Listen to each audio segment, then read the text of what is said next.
Бұл видео 2025 жылы наурыз айында Үндістан мемлекетіне саяхатымда түсірген видеом. Мумбай қаласының қақ ортасында осындай үш башня молчания бар. Біреуіне кішкентай балдарды, біреуіне ер адамдар, біреуіне әйел адамдарды жерлейді.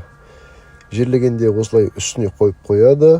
Ол адамдар күнге күйіп, желмен қақталып, сүйек болғаннан кейін ортасына лақтырып тастайды. Үндістан мемлекетінде зарастризм дін ұстанатындар әлі де көп. Жалпы зарастризм діні Қазақстанның жерінде де болған. Ол туралы мәліметтер Маңғыстау, Ақтауға кетіп бара жатқанда жолдың бойында Ман-ата дейтін тау бар.